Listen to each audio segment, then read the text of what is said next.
정렬에 대해서 살펴보겠습니다. 소팅이라고 하고요. 정렬이라고 하는 것은 특정한 순서에 따라서 자료를 배치하는 것을 우리는 정렬이라고 합니다. 그래서 정렬의 방법들이 여러 종류가 있기 때문에 이들 정렬 방법들, 정렬 알고리즘들을 서로 비교하는 내용들을 배우게 되겠습니다. 수업 목표는 다음과 같습니다. 먼저 알고리즘 중에서 가장 많이 사용되는 알고리즘이 정렬 알고리즘인데요. 이 정렬 알고리즘도 기본 정렬 알고리즘과 고급 정렬 알고리즘으로 다시 나눌 수가 있습니다.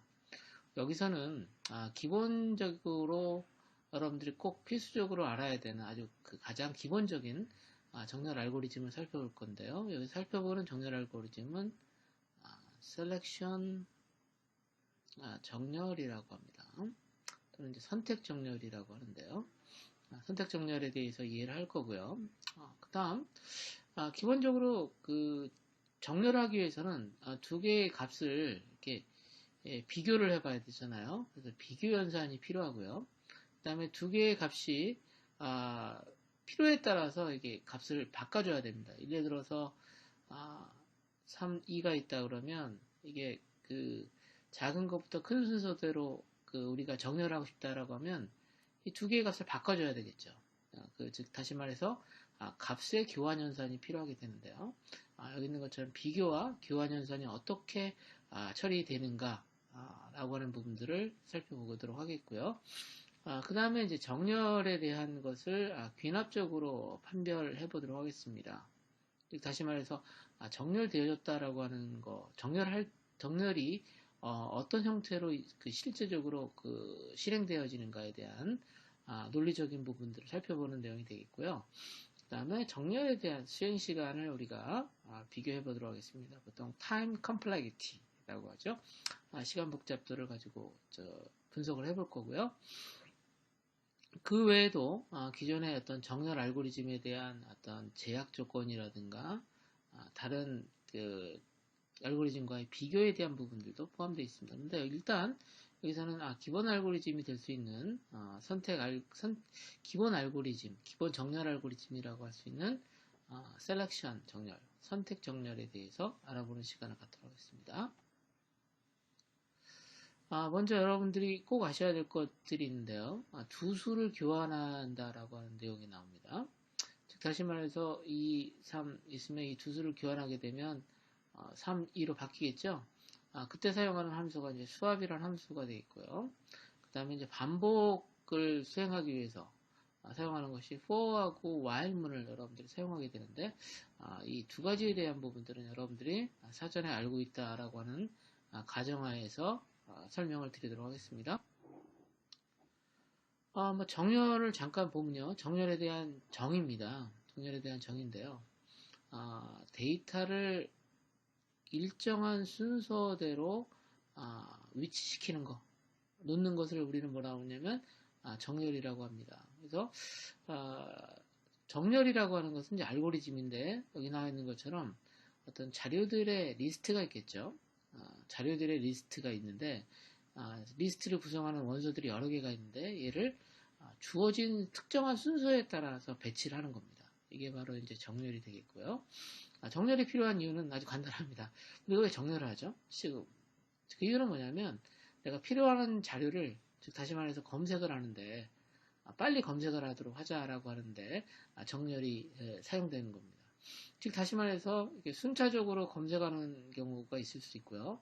그 다음에 자료가 이렇게 어떻게 돼요? 자료가 일단 특정한 순서대로 배치가 되어 있으면 우리가 가운데부터 해가지고 왼쪽에 있는가 오른쪽에 있는가를 찾아가지고 내가 검색해야 될 검색 공간들을 줄일 수 있잖아요. 이런 목적에서 이제 정렬이 사용됩니다. 그래서 정렬은 탐색, 다시 말해서 검색과 밀접한 관계를 갖는다라고 하는 거고요. 여러분들 여기 오른쪽에 카드가 있죠. 카드 덱인데요. 카드들을 가지고 있는 덱인데 여기서 여러분들이 스페이드 7이 어디 있나요? 여기 보이는데요. 자, 이것을 어떻게 찾을 건가를 생각해 보시면 좋겠네요. 그래서 만약에 우리가 자료가 순서대로 위치하고 있다면 아마 7은 6 다음에 위치하고 있다라고 하니까 6 다음을 찾으면 된다라고 하는 거겠죠. 그러나 이게 이제 순서가 없으면 순서가 없다면 이제 찾는 데 있어서 많은 시간이 소요될 거다라고 하는 생각이 들고요.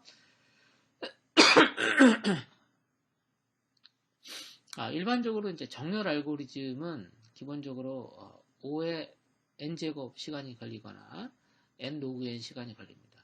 그러니까 아무리 빠르다 하더라도 여기 있는 것처럼 n제곱 n 로그 n 시간은 소요되는다는 거죠.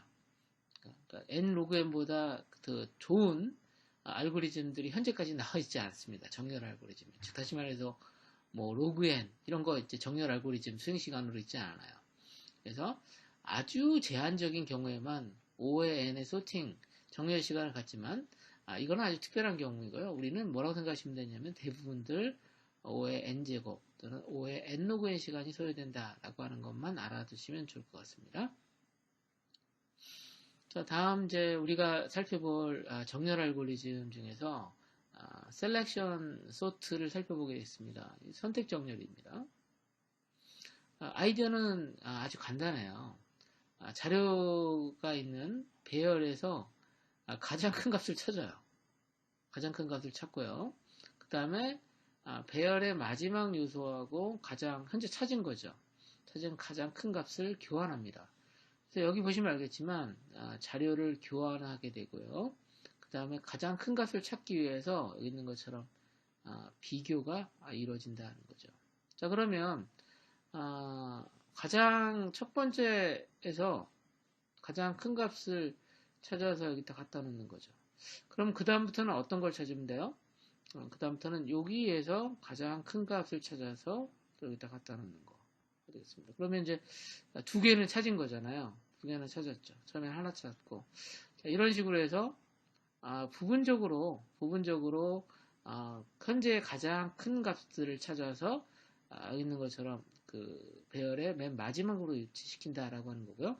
가장 큰 값을 찾았으면 그 다음에는 어떻게 되는 거예요? 가장 큰 값을 찾았으니까 그 다음으로 큰 값을 찾아서 다음 위치에다가 위치한다라고 하는 겁니다. 그래서 여기 있는 것처럼 위에서 있는 이 내용을 이렇게 반복을 합니다. 반복을 해가면서 실질적으로 정렬이 이루어진다라고 하는 겁니다. 그래서 가장 큰 값을 찾는다, 선택한다라고 하는 입장에서 선택 정렬이 되겠습니다. 자, 선택 정렬 알고리즘 좀 더 세부적으로 좀 살펴보겠습니다. 일단 자료는 배열에 들어가 있습니다.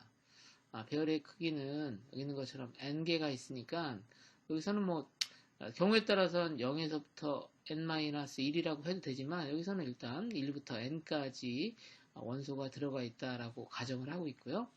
여기서 가장 큰 값을 찾아서 맨 마지막이니까 어디 있죠? an 위치하고 자리를 바꿉니다. 그래서 반복을 하면서 루프마다 가장 큰 원소를 찾는다. 선택한다는 거고요. 그래서 가장 큰 원소를 찾은다면은 맨 오른쪽 원소하고 교환을 한다라고 하는 거고요. 자, 그래서 맨 오른쪽 그리고 이제 맨 오른쪽에는 가장 큰 값이 찾아졌잖아요. 그 다음부터는 어떻게 해요? 가장 큰 값을 찾을 때 오른쪽에 있는 애는 우리가 비교할 필요가 없죠. 그래서 여기서 찾아가지고 가장 큰 값을 찾아서 여기다 갖다 놓고요. 이렇게 큰 값을 찾죠. 그러면 요 값하고 비교하면 당연히 오른쪽에 있는 마지막에 있는 것이 오른쪽 마지막 바로 전에 있는 것보다는 큰 값이 될 거고요. 그래서 원소가 하나만 남을 때까지 여기 하나가 남았어요. 그럼 결국은 뭐죠? 나머지 여기 있는 것처럼 n-1개는 다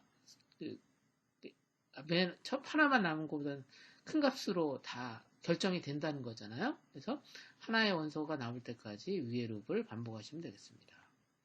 그래서 이거는 상당히 정말 단순한 알고리즘입니다. 직관적이죠. 직관적으로 우리가 정렬되어진 부분, 여기 있는 것처럼 정렬되어진 부분과 정렬되지 않은 부분이 나눠진다라고 하는 것을 우리가 확인해 볼 수가 있습니다. 자, 우리가 같이 한번 볼게요. 처음에 배열이 이렇게 되어 있습니다. 초기 배열의 상태가 이렇게 되어 있죠. 그러면 우리가 맨 처음에 해야 될 건 뭐냐면, 자, 이게 왼쪽에서부터 쭉 오른쪽으로 가면서 가장 큰 값을 찾습니다. 그러면 가장 큰 값이 어떤 거예요? 이게 가장 큰 값이죠? 자, 가장 큰 값이, 잠깐만요. 가장 큰 값이 이거잖아요. 그럼 가장 큰 값을 맨 마지막에 있는 거하고 이렇게 교환을 하는 거예요.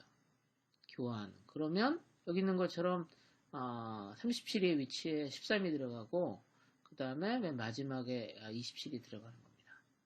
자, 그 다음 이렇게 첫 번째에게 교환을 하게 되면 이렇게 되면서 자연스럽게 그 첫 번째 반복에서 가장 큰 값이 구해졌죠.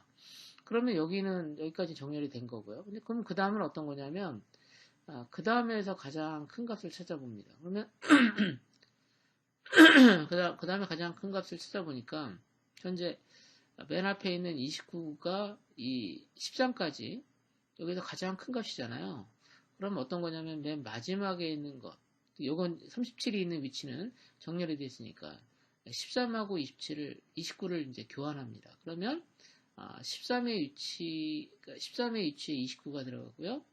그렇죠? 그 다음에 29의 위치에 13이 들어갑니다. 그 다음에 다시 여기까지는 이제 정렬이 된 거잖아요. 정렬이 됐고요. 그 다음에 가장 큰 값을 찾아봅니다. 그러면 어때요? 14가 가장 큰 값이죠. 자, 14가 가장 큰 값이니까 14의 위치는 어때요? 더 이상 큰 값이 없으니까 여기 위치에 유지됩니다. 여기 그냥 있으면 되겠죠. 그럼 14까지 찾았고요. 그 다음에 이제 두 개가 남았으니까 자, 여기서 가장 큰 값이 어떤 겁니까? 13이 가장 크잖아요. 그러면 바로 전의 위치, 현재까지 가장 큰 위치, 바꿔야 될 위치가 여기니까, 바꿔야 될 위치가 여기니까 10하고 13을 바꿉니다. 그러면 몇 개가 남은 거예요? 여기 하나만 남았죠. 그러면 이제 여기서 종료를 한다라고 하는 거죠. 그래서 보시면 알겠지만, 첫 번째에서 가장 큰 값을 찾고요. 자, 가장 큰 값을 찾고, 그 다음에 이제 가장 큰 값을 찾고, 그 다음에 가장 큰 값을 찾고, 그 다음에 가장 큰 값을 찾고, 하나가 남으면 이제 정렬이 다 된 상태다라고 하는 것을 우리가 알 수 있는 거죠. 자, 그래서 보시면 알겠지만, 자, 여기 있는 것처럼 첫 번째 다시 한번 살펴보면요. 자, 가장 큰 값을 찾았습니다. 자, 그 다음 어떻게 해야 되는 거죠? 그러면 여기 있는 것처럼 맨 마지막 위치하고 교환을 합니다. 자, 그러면 교환이 됐죠? 그러면 37이 위치하고요. 그럼 여기는 어떤 거예요? 이제 가장 큰 값을 정했으니까 여기는 정렬이 된 상태고 여기는 아직까지 정렬되지 않은 상태가 되겠습니다. 그러면 자 다시 요거에 대해서 여기서 정렬이 됐으니까 나머지에서 가장 큰 값을 찾습니다. 가장 큰 값이 23, 29니까 13하고 바꾸죠. 자, 그러면 여기까지 찾은 거야. 자, 그러면 여기까지 정렬이 된 거고요. 자, 그러면 자, 이 세 개가 남았으니까 그 다음에 해야 될 건 뭐죠? 가장 큰 값을 찾고요. 그 다음에 어떻게 합니까? 자, 자기 자신하고 이렇게 자, 그 자리 놔두고요. 그 다음에 여기까지 찾았으니까요. 그 다음 남은 것은 두 개니까 두 개를 비교해서 자, 정렬합니다. 교환을 하고 그러면 여기까지 다 정렬이 된 거예요. 자, 그러면 하나 남았잖아요. 근데 하나가 남았다라고 하는 건 뭐예요? 자, 더 이상 비교할 게 없는 거잖아요. 그러면 이제 정렬이 마치게 된다는 거죠. 그러면 전체적으로 보면 전체 몇 번 비교를 한 거죠? 여기 보면 전체적으로 비교하는 횟수를 보면 첫 번째는 n-1번 비교했고요. 두 번째는 n-2번 비교했고 그렇죠? 맨 마지막에는 한 번 자기 자신밖에 없으니까 한 번 비교하면 되잖아요. 그렇죠? 그래서 전체적으로 보면 이와 같이 이걸 합을 하게 되면 이게 여기 있는 것처럼 n제곱 빅 O의 n제곱만큼 시간이 소요된다라고 하는 거 우리가 알 수 있습니다. 그래서 time complexity 즉 다시 말해서 선택 정렬의 time complexity는 n의 5의 n제곱이 된다. 빅 O의 n제곱이 된다라고 하는 것을 설명드리는 겁니다. 자, 여기 있는 것처럼 셀렉션 소트를 잠깐 보면 아까 얘기했던 것처럼 배열이 1부터 n까지 있다라고 가정하고요. 그래서 여기 있는 것처럼 2부터 n부터 2까지 즉 다시 말해서 자, 어딘 거예요? 여기 이렇게 있으니까 자, 여기 있는 것처럼 마지막이 있고요. 그래서 처음에는 여기 있는 것처럼 n개에서 자, 이래서 마지막까지 자, 어떻게 하죠? 자, 가장 큰 값을 찾아서 여기 있는 것처럼 가장 큰 값을 얘하고 마지막에 있는 거하고 있는 거죠. AK 라스트하고 가장 큰 값을 이렇게 교환을 한다라고 하는 거고요. 자, 그 다음에 이제 그 다음에 교환할 때는 어떻게 해요? 첫 번째 거 n번째 것은 우리가 비교할 필요가 없잖아요. 하나 찾았으니까. 그래서 그 다음부터는 어떻게 하냐면 자, n부터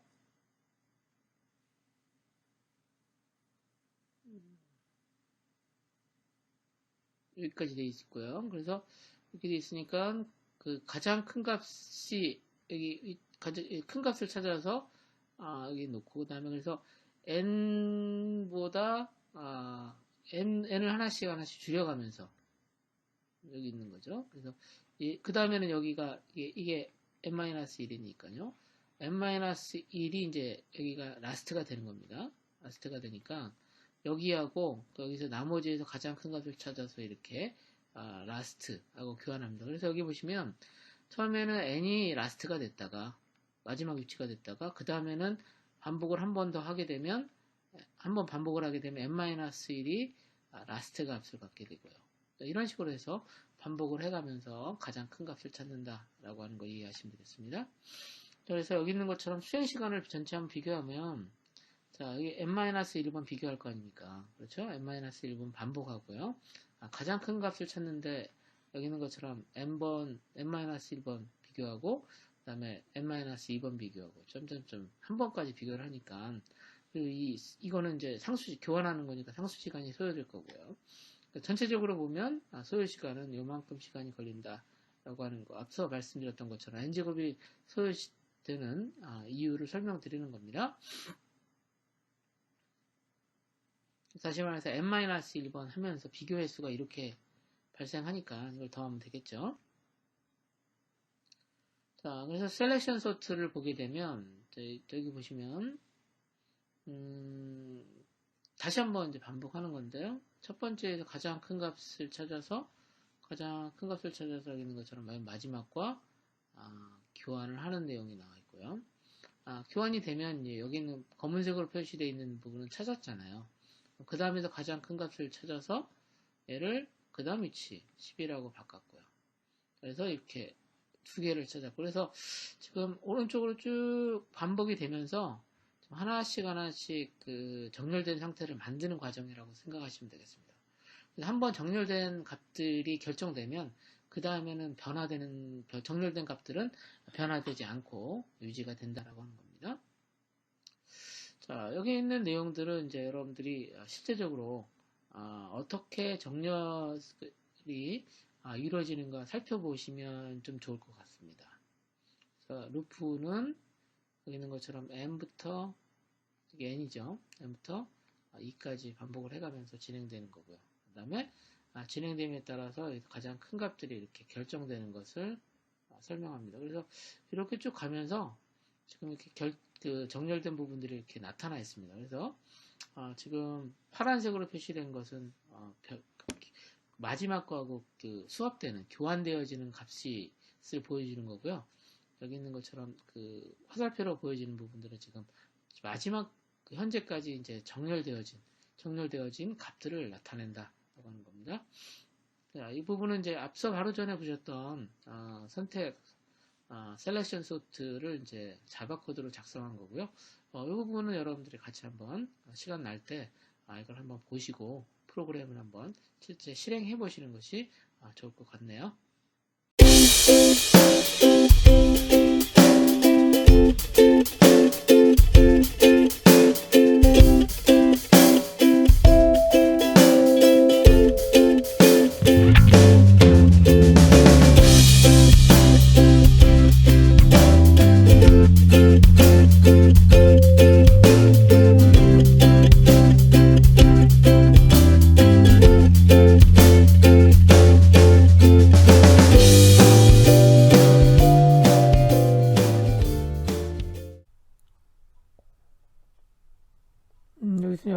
같이 선택 정렬의 그 성능에 관련된 부분들을 좀 잠깐 말씀드리도록 하겠습니다.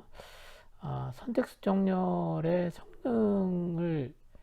성능에 영향을 미치는 그 요소 중에 하나가 결국은 이제 비교를 몇 번 하는가라고 하는 부분이 있어요.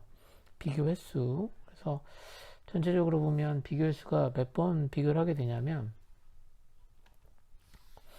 여기 있는 것처럼 I 반복하고 그 다음에 I 반복 동안 여기 있는 것처럼 그 주어진 자료에서 가장 큰 값을 찾는 작업을 하는 거거든요.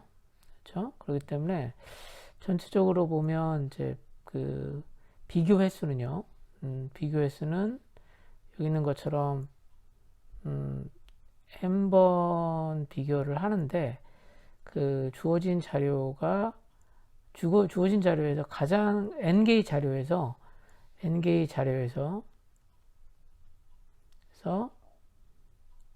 최대값 가장 큰 값이죠. 가장 큰 값을 찾는 그 비교 연산을 사실은 그 n번 하게 돼요. 그러니까 전체 비교 시간은 최대값을 자료가 n개일 때 최대값을 찾을 때는 일단 n번 비교를 해야 되잖아요. 근데 그런 연산을 좀 더 정확히 얘기하면 n번을 해야 되기 때문에 얘는 이제 n제곱 시간이 비교가 필요한 거죠. 그렇죠? 사실은 n제곱보다는 작아질 수 있는데요. 근데 어쨌든지 간에 n제곱 시간 동안 비교가 필요합니다. 비교 연산이 필요한 거죠. 자료에 대한 비교가 수행된다라고 하는 거 알아두시면 될 거고요. 여기서 여러분들과 같이 한번 살펴볼 것은 뭐냐면, 자, 그러면 비교 횟수는 아까 말씀드렸던 것처럼 n제곱 비교한다고 그랬잖아요. 비교는 n제곱 비교하는 거예요. 그래서 얘는 성능이 n제곱 시간이 필요한 거거든요. 근데 두 번째, 우리가 생각해 볼 것 중에 하나는 얼마만큼의 자료의 교환이 일어나는가 있는 것처럼 스왑 오퍼레이션이죠. 그래서 여러분들이 지금 제가 먼저 자료가 7654321로 되어 있을 때 얘를 이제 정렬을 하잖아요. 얘를 정렬하게 되면 전체적으로 몇 번 비교가 일어나는지, 몇 번 사실은 교환이 일어나는지를 잠깐 설명드리면, 전체적으로 보면 몇 번 사실은 교환이 일어나냐면 여기 나와 있는 것처럼 6번 교환이 일어나요. 6번. 7, 6, 5, 4, 3, 2, 1일 경우에 6번 교환이 일어나거든요. 그래서 교환 횟수를 구하기 위해서 지금 프로그램을 조금 이제 수정을 좀 했어요. 어떤 부분이 이제 수정이 됐는가 잠깐 보면, 잠깐 볼게요. 여기 보면 제가 변수를 하나 선언해 놨어요. 그래서 이 변수 이름은 swap cnt라고 하는 변수입니다. swap cnt고요. 얘는 교환이 일어날 때마다 일씩 증가시켜요. 일씩 증가시키고, 여기 있는 것처럼 그 정렬이 끝나면 현재 그 수학 카운트의 값을 출력을 해봤더니 지금 현재 주어진 자료가 76543일일 경우에 지금 교환이 몇 번 이루어졌냐면, 여기 나와 있는 것처럼 6번 발생했다는 거죠. 그래서 지금 여러분들이 하셔야 될 건 뭐냐면, 문제가 좀 달라졌죠. 어떻게 달라졌냐면, 여기 나와 있는 것처럼 자료의 내용이 바뀌었어요. 그래서 이번에는 1, 2, 3, 4, 5, 6, 7이라고 하는 자료가 주어졌을 때 주어진 자료를 일단 선택 정렬을 합니다. 그래서 이 선택 정렬이 끝난 다음에 실제적으로 자료 교환 횟수는 몇 회가 발생하는지 라고 하는 부분들을 여러분들이 실제 확인을 해보는 겁니다. 그래서 방법은 두 가지가 있죠. 첫 번째 방법은 뭐냐면 자기가 실제 손으로 해보는 방법도 있고, 두 번째 방법은 여기 있는 이 프로그램을 활용하는 방법이 있을 수 있습니다. 근데 다행히도 여러분들한테 이 프로그램은 제공이 되기 때문에 제가 좀 추천드리기로는 여기서 여기 지금 제공되어지는 프로그램을 사용하는 것을 확장해가지고 확장한다기보다도 여기 이 프로그램을 사용해서 프로그램을 테스트를 해보시면 값을 구하면 어떻겠냐는 생각이 들어요. 그래서 selection sort.ipynb 파이썬 프로그램입니다. 또 다른 방법은 C로도 여러분들이 작성할 수 있고요. C 프로그램이 필요하시면 GitHub에 있는 C 프로그램을 사용하셔도 상관이 없습니다. 그래서 주어진 배열에 대한 교환 횟수를 여러분들이 구해보시면 되겠습니다.